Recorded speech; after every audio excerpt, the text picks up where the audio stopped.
エネルギーを消耗しない人になって、そこから充電する。そうすると食べなくてもいい体になっちゃうんですね。瞑想の聖地インドで修行者1億人の頂点に立つ史上初の女性、ヨガの母ヨグマタ相川恵子が送る人生の羅針盤。今回のテーマは、こんにちは、ヨグマタ相川恵子です。今日は、良い習慣ということについてお話をしていきたいと思います。よろしくお願いします。ヨグマたちが朝起きてこういうことしてますみたいなのを少し教えていただけたら。必ずやることはお風呂にね、シャワーを浴びてさっぱりするっていうことと、早く提出しなければならない原稿があったらそれに取り掛かったり、その時に祈ったりとかね、あるいはインドに英語のメールを書いたりとか、いろいろその時必要なことをやってですね。でまた皆さんにパワーを与えなきゃならないという、体を整えたり、気持ちを整えたりということで、そういう充電をするとか、そうやって出かけるっていうところですね。朝決まって食べるものとか飲むものとかってあったりしますか？朝一杯のお水を飲むとか、そういうのは健康にいいのかなって思っています。それから基本的には野菜を中心のね食べ物なので、納豆を食べたりとかね、タンパク質、豆類を食べたりとか、既製品のそういういろいろお菓子とかは食べないで、果物とかそういういただいたものを食べるっていうのはありますよね。朝目が覚めて頭が冴えてる時にいろんな作業をした方が効率がいいっていう人もいると思うんですけども、ヨグマたちはそのあたりうちはみんな修行者がいますので、私と共に、私も早く起きてそうやっていろいろやっていますので、みんなはしっかり瞑想とお祈りをして、また体を整えたり、体の整え方もいろいろな訓練法を取り入れてですね、ある時はしっかり外を走るとか、早足で歩くとかね、そういうことで体と心に1時間なりをしっかりとって、また特別な秘法ある習慣はやったり、順次秘法を伝授していただいて、朝早く4時半頃からやって、カルマヨガっていうんですけれども、いろいろな精神統一をしてビデオ制作したりとかね、いろいろそれ文章を書く人は文章を書くとか、そういう人が来ないうちに一生懸命やるっていうことで、また人がちょっと来だすと落ち着かないところもありますのでね、そんなふうに朝の時間を大切にやってます。で夜と朝整えるとね、一日中またいい心で過ごすことができるので、そのようにやってるんですね。朝瞑想することの効果っていうのはどんなものがあるんですか？夜明けの時に瞑想すると、太陽が上がっちゃうとみんな活動して、外側にエネルギーがわさわさ働き出しちゃうんで、この充電の時源につながりやすいっていうところで、まだいろいろが寝てる時に瞑想すると、活動のエネルギーが無駄な方に行かないように、今日はこれをするとか決意をしてそちら側に流れるようにするといいのかなって。そうしないとあれもこれもこれもっていうことでね、皆さんいろいろにスイッチが入ってるので、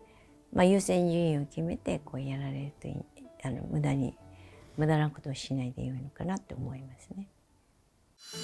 真のヨガ瞑想を通して100万人以上に愛と平和を伝えてきたヨグマタ相川恵子に学ぶ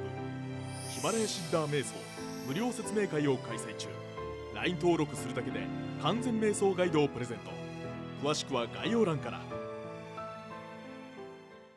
朝起きてカーテンを開けて日の光を浴びるっていうのはやっぱりいいことなんですかね？そうですね、外を歩いたりしますので、それで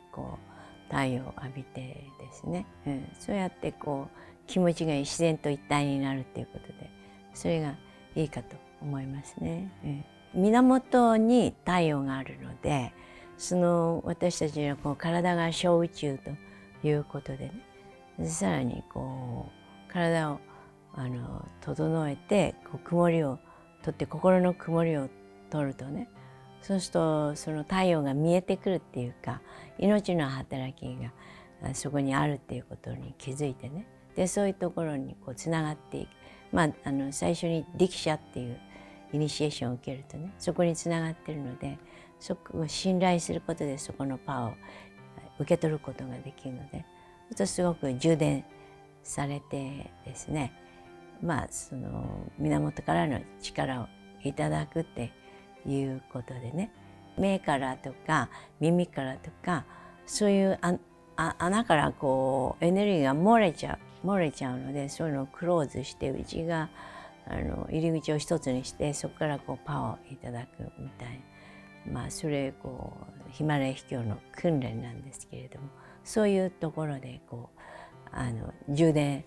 されてね、自然のこう太陽からの恵みもいただけますけれども、その見えないところを整理してね、そしてそういう源につながっていくと、24時間太陽が沈んでいてもパワーがいただくことができるということでね、そういうところにつながって、いかにその心をストップさせて、体の機能を整えて、でこう消耗を少なくして、ストレスがあるとね、例えば寝てもこうすごい夢を見たりね、悩みがあったりこう迷うとすごくぐったりするんですね。太陽浴びてても悩みがあるとどんどん消耗するので、本当にその自分の内側の過去世からのカルマを清めるっていうことでね、エネルギーを消耗しない人になって、そこから充電する。だからお腹が空くとみんな食べるんですけれども、そうすると食べなくてもいい体になっちゃうんですね。そんな風にもっと内側から充電するっていう、それは生命エネルギーを引き出していくっていう、そういう体になっていくんですね。朝やる気が出ないとか、朝どうしても苦手だなみたいな方にこうアドバイスみたいなこと。お祈りしたり瞑想していくと、また整ってね、やる気が出てくるっていうか、その嫌だなっていう思いにつながってるので、こうお祈りして感謝の方につなげていくと、悪い方につながらないでね、大丈夫っていう方につながって意識が変わるので、また寝る前もね、しっかりお祈りして寝ていくと、いい眠りをいただいて、良いエネルギーにつながって良い習慣を身につけるって、やはり長年の習慣でこう悪いエネルギーっていうか、こう消極的なエネルギーにつながったり、何か失敗したエネルギーにつながったり、自分のその否定的ないろいろな体験につながっていると、どうしてもそれにこうその思考に引きずられて、自分の価値観に引きずられてしまうので、そういう価値観を決して変えていくのが瞑想の修行なんですね。だから自分でそういう習慣が身につかない時、やはりそういう私のとこではそういう瞑想会っていうのをやってますので、そうやってまた研修とかやるとどっと取れてですね、自然にできるようになってくるっていうか、そういう例えば1週間に一遍、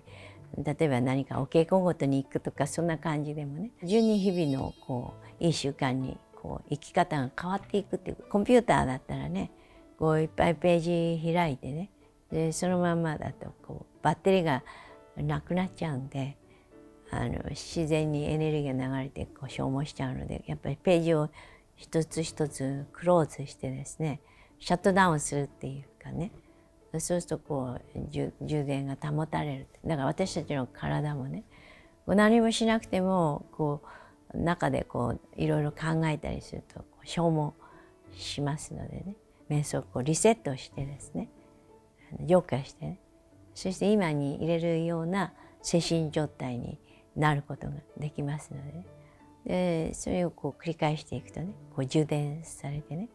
すごくやる気が出たりね、無気力になっちゃうとかね、エネルギー使いすぎてね、でそういうのも瞑想の習慣をこうやっていくことですごく性質が変わって